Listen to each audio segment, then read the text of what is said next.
In today's economy, trying to find a stable career can feel like walking on a tightrope, right? We're always told the path to security is through a tech job or Wall Street. But what if the real key to a secure future is hiding in a place you would absolutely never expect? We're about to dig into a really surprising story here. Okay, so let's set the scene. Imagine it's 2026. For anyone trying to build a career, it feels like a total perfect storm. I mean, it seems like every single week there's a new crisis, a new wave of uncertainty hitting you. So first up, you've got these huge geopolitical shocks. You wake up one morning in early March and boom, a conflict in the Strait of Hormuz messes with almost a fifth of the world's oil. And the result? Just look at that number.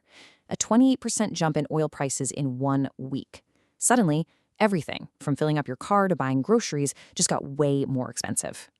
And while all that's happening, you've got technology just charging relentlessly ahead. The World Economic Forum is putting out these wild warnings. I mean, 85 million jobs could just be gone by 2025 because of AI and automation. These are jobs people thought were safe, stable careers, just poof. So you put it all together, crazy inflation, global conflicts, and robots coming for your job, it begs the real question, where on earth do you find any kind of security anymore? All right, let's dive into what's making this such a world of worry. It's really these powerful forces all converging at once.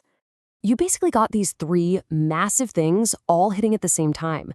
There's this stubborn inflation that just won't go away. Your money just doesn't go as far. Then you have these global crises that can make gas prices shoot through the roof overnight. And of course, the big one, AI, literally erasing whole types of jobs. The old safe career paths, yeah, they're starting to look a lot more like a gamble. But wait, there's more. As if that wasn't enough, there's another huge problem. Just when people desperately need to learn new skills to survive, the very system that's supposed to teach them, well, it's collapsing under the weight of a massive debt trap. So the government finally stepped in with these new regulations. They call them the gainful employment rules. And the logic is actually pretty simple. They told schools, hey, if you want to get federal student loan money, you have to prove that the people who graduate from your programs can actually afford to pay back their loans. If you can't prove that, well, the money spigot gets turned off. And this wasn't some snap decision either. The Department of Education played the long game here. They published the final rules back in late 2023. Then in 2024, schools had to start reporting all this new data. By early 2025, the first report cards, the accountability scores, started coming out. And the big finale, July 2026. That's when everything goes public. Imagine that pressure on schools that aren't making the grade. So what happens when the lights get turned on? It's a huge deal. We're talking about hundreds of for-profit schools, a lot of them cosmetology, suddenly facing the real possibility of shutting down for good. Their whole business model, which was built on high tuition, paid for by federal loans, it's just not passing this new test. Okay, so everything looks pretty bleak, right? We've got AI, inflation, a broken education system. But in the middle of all this chaos, something really interesting is happening. A totally unexpected safe harbor is appearing, and it's in an industry that, honestly, most people probably write off. Just look at this chart for a second. You see jobs like admin support or manufacturing, super high risk for automation, but then look way over on the other side, personal care services. The risk is incredibly low. So what gives? Why is that? It all comes down to this cool idea called the physics of touch. Think about it. There's just no way for a robot or an app to give you a haircut, right? Or a manicure or a facial. It can't happen over Zoom. These jobs require a human touch, real dexterity, and a kind of social connection that AI, well, it's just not there yet. So it's AI-proof, which is great. But get this, it's also practically recession-proof. There's this economic principle called the lipstick effect. And it's fascinating. When the economy gets rough, people stop buying cars and houses, sure, but they don't stop spending on small things that make them feel good. And that's what this industry provides. We saw this play out during the 2008 financial crisis and even during the pandemic in 2020. The demand just stays. Okay, so we've got a secure industry, but the old way of training people for it is broken. That's a huge problem. So what's the answer? Well, it's a totally different approach, a new school of thought, designed from the ground up for the world we live in now. Let's put these two models side by side. It's really night and day. On one hand, you have the old system, the Title IV schools. They're charging like $15,000, $20,000 or more. How do people pay? Federal loans.